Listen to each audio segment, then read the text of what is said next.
How's it going, everyone? This is Mike. Welcome back to my channel.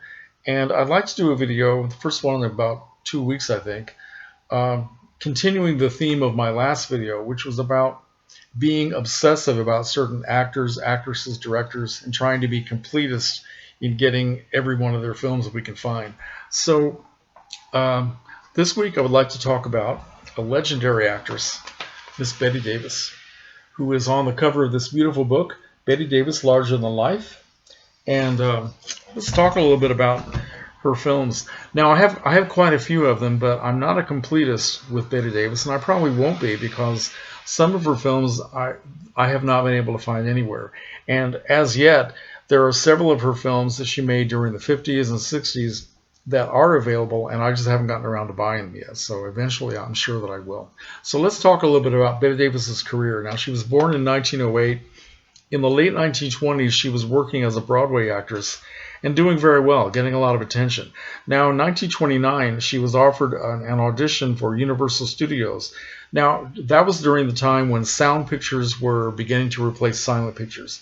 And all of the studios in New York and Hollywood were looking for people who could speak, who had good voices, because a lot of the silent film stars, they had great faces and they had great gestures and all that, but they couldn't read their lines. They had accents or something, and so a lot of them were losing their careers.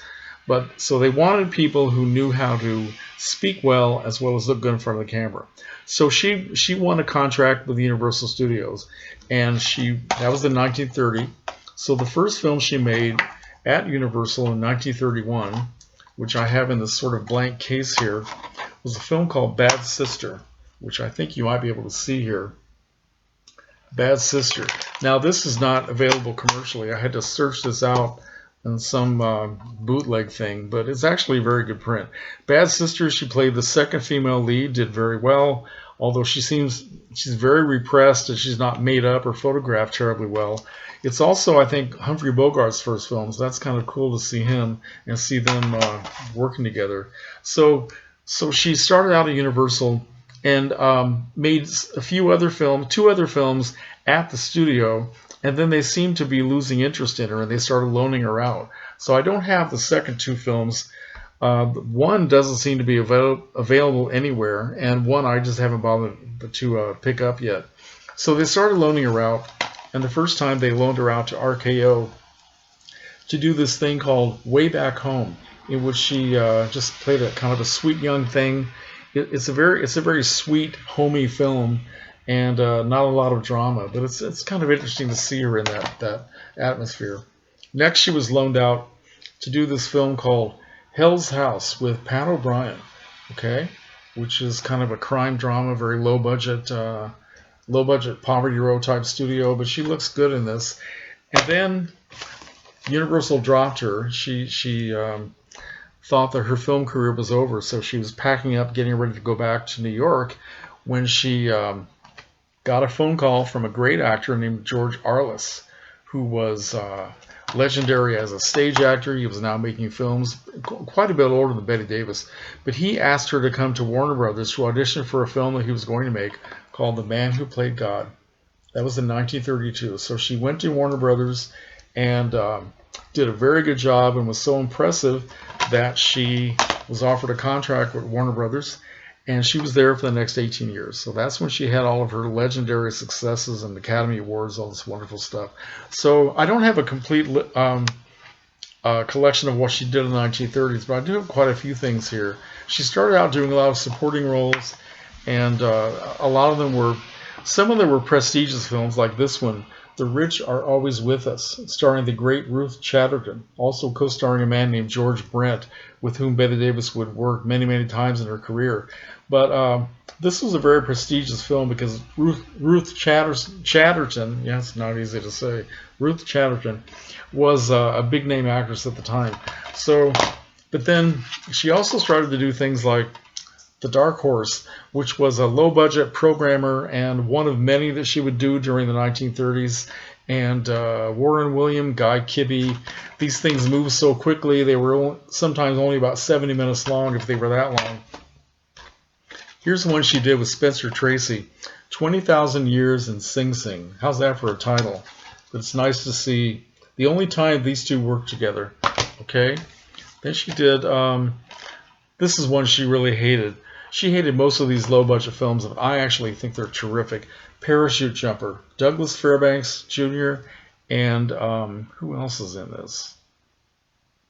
Well, like Leo Carrillo. Anyway, she was she played a southern girl, had to put on an accent, and she liked working with Fairbanks, but she was not crazy about the movie. Then once again, she did a fairly prestigious film with George Arliss the second time called The Working Man. I think this was in 1933. Then she went back to the programmers again, Bureau of Missing Persons, with Louis Stone, Pat O'Brien, Glenda Farrell, Alan Jenkins, Ruth Donnelly, a whole bunch of Warner Brothers character actors and actresses, familiar faces from all of these films. I think this is about 65 minutes long, but it's great fun. Then she did in 1934, this is a movie called The Fascism of 1934, co-starring William Powell, and this is the one where, if you've ever seen it, this is the one where they caked so much makeup on her face that she almost looked like Greta Garbo. She didn't look like Bette Davis at all, and she was very angry that they made her look that way. So it kind of added to this growing frustration she was having trying to be a good actress in good films, being given all this stuff that she called junk. Anyway, so on with the junk. We have The Big Shakedown with Charles Farrell. Yeah, I can't even remember what this is about, but it doesn't really matter. They move so fast that you just enjoy the ride, I guess. Then she worked with Jimmy Cagney for the first time, Jimmy the Jet. She played his girlfriend. That's a cute movie. Then she did Fog Over Frisco. I think now we're getting up to 1935. No, it's still 1934. Fog Over Frisco. I think she played a wacky heiress in that one. And finally she got a chance to do something really good. And she convinced Jack Warner, after badgering him for weeks, to loan her out to RKO to play in Of Human Bondage opposite Leslie Howard. And this is something she really wanted to do. And this is the film that literally made her a star. Even though the film was not terribly successful, and the Warner Brothers, they didn't do anything to promote her for an Academy Award nomination that year because it was made at a different studio, and they didn't want to, make money for another studio. But this is the one that really put Bette Davis on the map. Okay, then she went back to Warner Brothers and she did Housewife. Wow, she was happy about that one. Then here's one that was actually pretty good. Paul Muni and Bette Davis in Border Town. This is a very good film, actually. Paul Muni was a very popular and very prestigious actor. She got to play a good part and a very good mad scene in this one. So that was kind of a step forward. I don't know if she would necessarily say that, but yeah, it's a pretty good movie. Then she was The Girl from 10th Avenue. Then she was The Front Page Woman, co-starring George Brent. Okay. Then she was The Special Agent with George Brent. Now, I'm missing some of her films, so this is a succession, but it's not every one that she made. Then finally, in 1935, she made a film called Dangerous, and this is the one where she won the Academy Award, and she always considered this to be a consolation prize for not having been nominated or won for Of Human Bondage. By the way, when Of Human Bondage, when the Academy Award nominations were coming out and she didn't receive one, so many people complained that they actually passed a rule that said people can have write-in votes for someone who was not actually on the ticket. And supposedly, I don't know if this is true, supposedly she came very close to winning, even though she was not officially a nominee. Next, she did a film that I love, Petrified Forest. Once again, working with Leslie Howard, this time at Warner Brothers. Great part with for Humphrey Bogart as Duke Mantee. Great film. All right, so let me try not to drop these on the floor as I move them over here. All right, now. So, and then after that, we're back to B movies. The Golden Arrow. And then that brings us up to a very important moment in Bette Davis's career, and where things started to reach a crisis point. And I have here the Mounties Falcon collection. Now, she was not in this Humphrey Bogart classic version of the Maltese Falcon. This package has all three adaptations of the Dashiell Hammett novel that were made at Warner Brothers. The first was made in 1931 with Ricardo Cortez and B.B. Daniels. And then, of course, the classic version in 1941, directed by John Huston. But in 1936, between those two, there was a version, a very loosely adapted version of the Maltese Falcon. It was called Satan Met a Lady. Satan Met a Lady. And Bette Davis played the part that was, played by B.B. Daniels in the first, and then Mary Astor in the third classic version. And it really is a bad film, and she was very upset making it. And it was probably one of the last straws that made her want to get away from her contract, because she felt that if she was going to make all this junk, she would never have a career. So after this film was done, Satan Met a Lady, she was offered another film that she didn't want to do, and she walked out of her contract. She went on suspension. And she made the mistake of, to her it wasn't a mistake, but she signed with another producer outside of Warner Brothers to make a film. And so they took her to court. Warner Brothers took her to court for breach of contract. And that's when she countersued to try to get out of her contract. And she lost the case. So when she came back to Hollywood, because all this took place in England, where she went to make this other film, it went on the English courts. She came back to Hollywood, and she thought that, Jack Warner was just going to walk all over her. But actually, he had renewed respect for her. And he started giving her a succession of very good films. The first one, 1937, Marked Woman, where she played a prostitute who decided to testify against a gangland killer. And it was a very good movie. Humphrey Bogart was also in this, playing a good guy this time. Then she did Kid Galahad opposite Ever G. Robinson, which was a boxing story. She played Robinson's girlfriend. Then she did, with Henry Fonda, a great soap opera called That Certain Woman. Then she did a little comedy, worked with Leslie Howard for the third and final time, also with Olivia de Havilland, in a great little comedy called It's Love I'm After. Very cool movie. And then after that, with William Wyler, she did Jezebel in 1938. Fantastic movie, great performance, and she won her first Academy Award. And that's when she really got put on the map. Followed that up with co-starring with Errol Flynn in The Sisters, 1938. And then came 1939, which is regarded as the greatest classic year of all Hollywood films. The year of The Wizard of Oz, The Gone with the Wind, and Gone with the Wind. Just so many good films. And Bette Davis had 4 films that year, all of which did very well. The first one was Dark Victory, which she was once again nominated for an Academy Award. Classic movie. Then she did this movie with Paul Muni called Juarez, which was a highly regarded film. Then she did a completely different kind of role, The Old Maid, co-starring George Brett and Miriam Hopkins. Miriam Hopkins, who was not a good friend of Bette Davis, but they work together. I mean, they work on screen very well together, but I guess they did not get along at all in real life. And then finally, she did her first color film. This was with Errol Flynn, The Private Lives of Elizabeth and Essex, and she played Queen Elizabeth I, and highly regarded movie. Then in 1940, she did with Charles Boyer, All This in Heaven Too, much different kind of role. And then she did her second film with William Wyler. This is one of my favorite movies of all time. This is The Letter, which is another Academy Award nomination for Bette Davis. I can watch this film again and again. I just absolutely love it. And it's one of the early examples of film noir lighting, and just beautiful to look at. Everything about it is just first rate. 1941, she did The Great Lie, which is a terrific soap opera, once again with George Brett, and also with Mary Astor. Okay. Then she did a comedy with Jimmy Cagney called The Bride Came COD. This is a movie that she really hated, but I actually love it. So, all right. It's great seeing those two work together and do all this physical comedy and you know, falling into cactus and all sorts of nonsense. Then she did a very dramatic change. Her third and final film with William Wyler, once again loaned out to RKO, and well, actually, it was made by Selznick, but it was released David O. Selznick, but it was released by RKO, or was it Samuel Goldwyn? Oh my God, I'm so stupid. Hang on, folks. I guess it doesn't really matter. I'm trying to remember. No, Samuel Goldwyn. Okay, but it was released through RKO, I believe.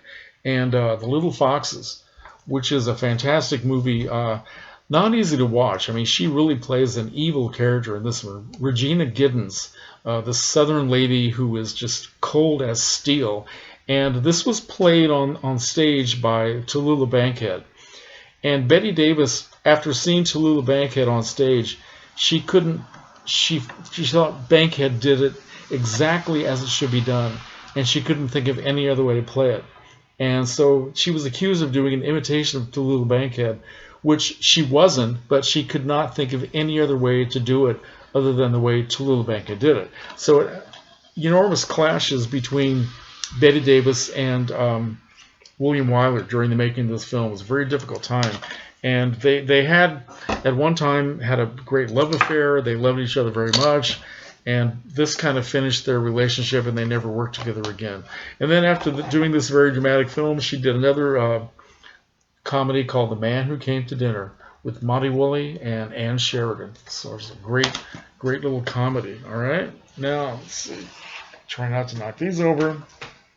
All right, so we are on to 1943, and we have the first film directed by John Huston. This is called In This Our Life, co-starring George Brent, Dennis Morgan, and Olivia de Havilland. Also Hattie McDaniel's in it. This is a very interesting film. It's not one of Bette Davis's great films. It's a little bit overwrought, and I think even John Huston was not terribly proud of it, but worth seeing because it has such great stars in it. Next up is one of Bette Davis's greatest films, and another Academy Award nomination, 1942. This is Now Voyager, co-starring Paula Henry, Gladys Cooper. Just what can I say? This is one you really have to see to realize how good Bette Davis was in the 1940s. Terrific film. Then she did a film, it's kind of a supporting role, co-starring with Paul Lucas in a film called Watch on the Rhine, which is very much a World War II kind of a patriotic type film. And yeah, very interesting movie. And which brings us up to, speaking of World War II, I have this little compilation, 3 films, Warner Homefront and the Homefront collection. 3 films. One's called This Is the Army, and then 2 films in which Bette Davis is featured, Thank Your Lucky Stars and Hollywood Canteen, which came out in 43, 44. Now, Thank Your Lucky Stars has all the Warner Brothers actors and actresses just doing songs and dances and comedy skits and trying to, encourage people to be patriotic during the war. Hollywood Canteen is the story of a real life venture that Bette Davis and John Garfield, also a Warner Brothers actor, had decided to start. They wanted to have a place in Hollywood for all the military personnel to go, to have a place where they could have entertainment, they could dance, they could have food, and they could interact with movie stars. So she and Garfield got this started and worked very hard with it and spent a lot of time actually working inside the canteen. And this is a movie, a sort of a fictionalized version, and has all the great Warner Brothers stars at the time. And I think some from other studios too. Joan Crawford is in this very briefly, but they don't act together, so it's probably best.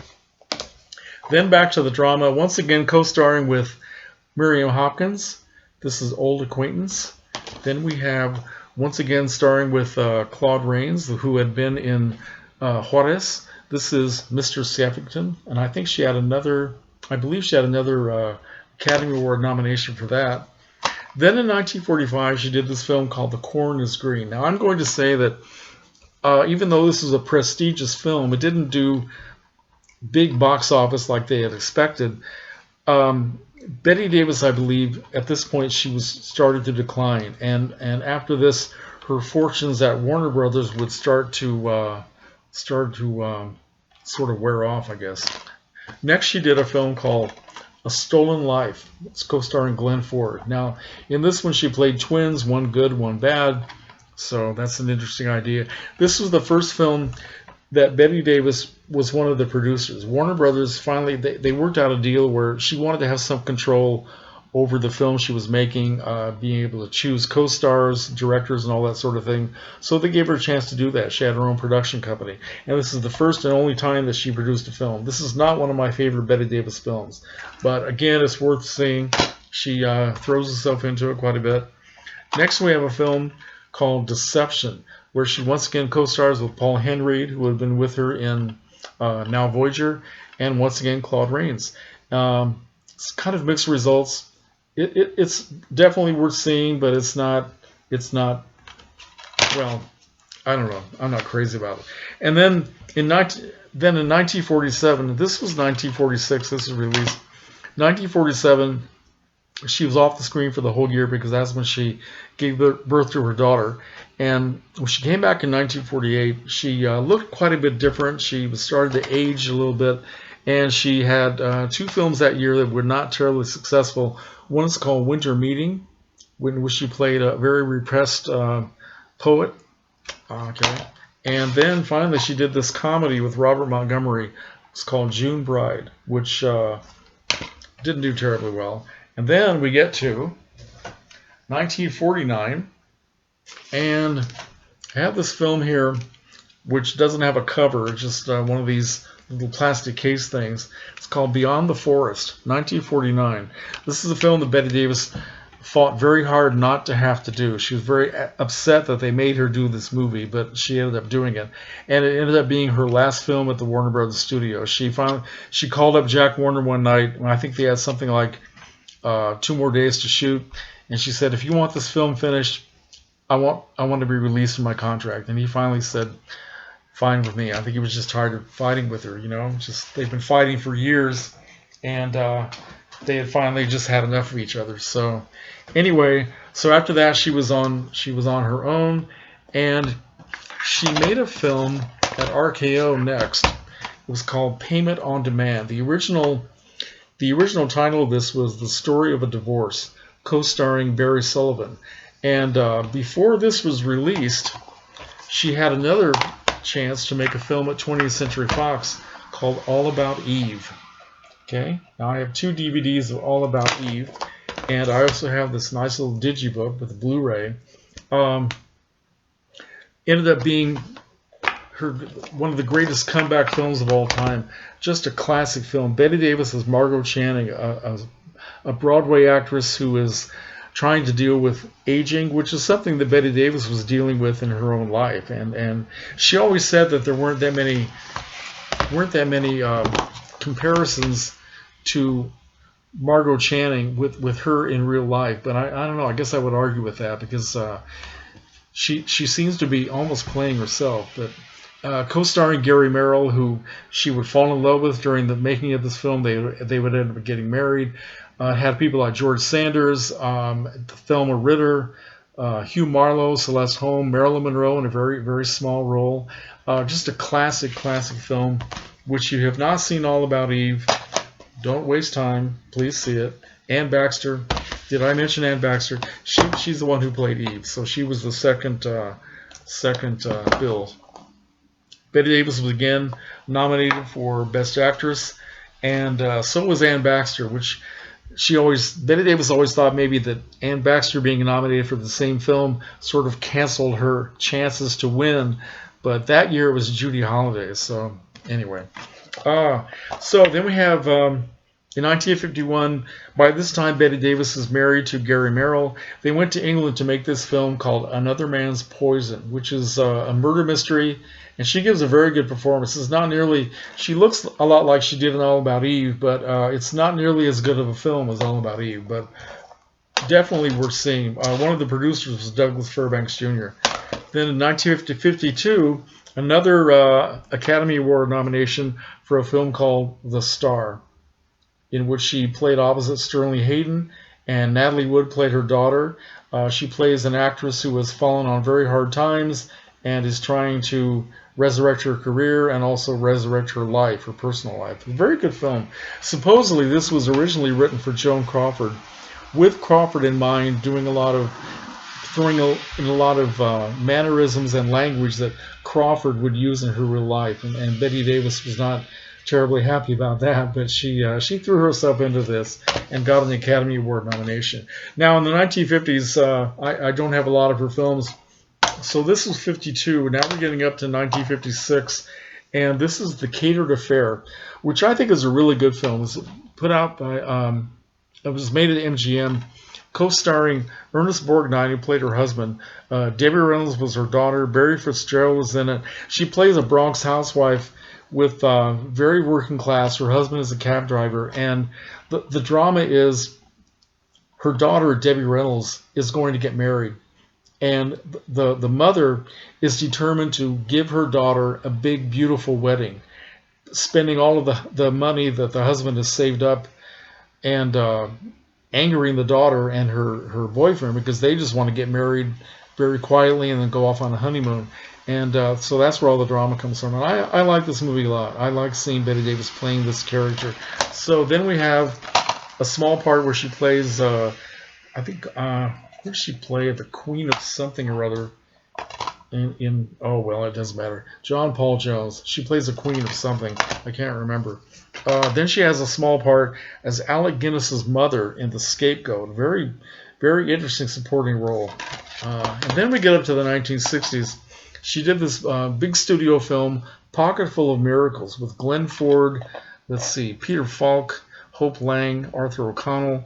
And it was a remake of a film that was made in the 1930s called Lady for a Day. And she plays a character in this called Apple Annie, who is a woman who lives near poverty. She sells apples on the street, has all these Damon Runyon characters, kind of stereotypical characters.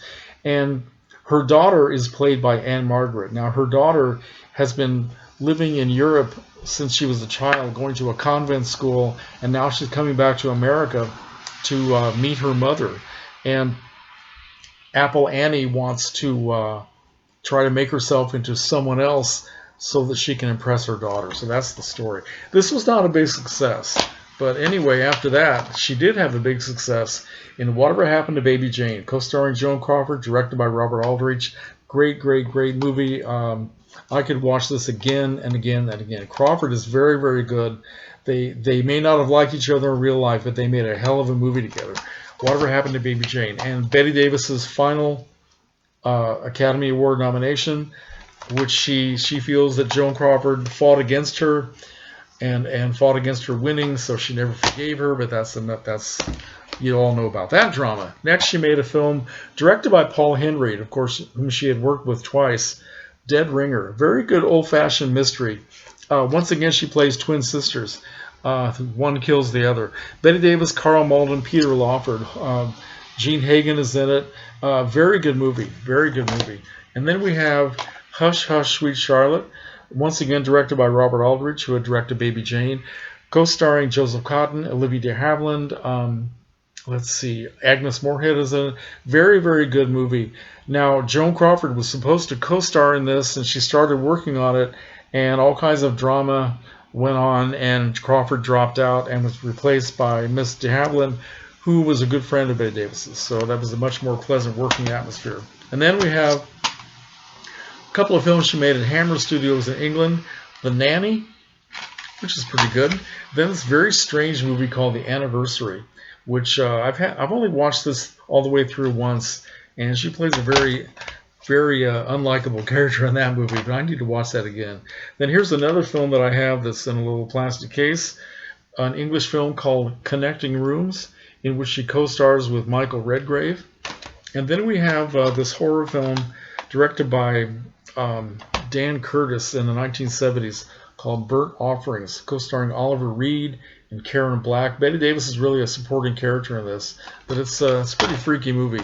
Then we have Death on the Nile, where she plays, it's an Agatha Christie story starring Peter Ustinov as the detective, and then we have Bette Davis, David Niven, Lois Childs, Mia Farrow. Who else do we have? Jack Warden. I'm leaving somebody out. Maggie Smith and Angela Lansbury. So I have all these colorful characters sort of doing little vignettes. And it's a pretty good movie, actually. Then there are a lot of things that I've skipped on here that I don't have and I've never seen. And here is a TV, I think it was a mini-series or a TV movie that she made called The Dark Secret of Harvest Home, which is pretty good. I got this bootleg thing, a flat screen, or thin pack, that's what I want to say. Rosanna Arquette is in this. Renee Auberjonois, pretty good horror movie. Then we have her last theatrical film that she completed, The Whales of August, co-starring Lillian Gish and Vincent Price and Ann Sothern, which interesting to watch. It's not a great film, but it has a lot of very good moments in it. And this of course was after Bette Davis had suffered her strokes and her mastectomy, and she was in recovery for the rest of her life and trying to get herself able to work again. So she's aged quite a bit, but it's definitely worth seeing. And the final thing I have is this. I have 2 Bette Davis box sets. I've taken all the movies out of the box sets so I could do them in succession. And then one of the box sets has this wonderful Stardust, Bette Davis story. Narrated by Susan Sarandon, talking about her career from the beginning up to the end. And I've taken up almost 31 minutes of your life. So let me know what you think about Bette Davis and how many of these films you've seen. And as you know, as always, comments are welcome. Thank you very much for watching and sticking with this for so long. Take care.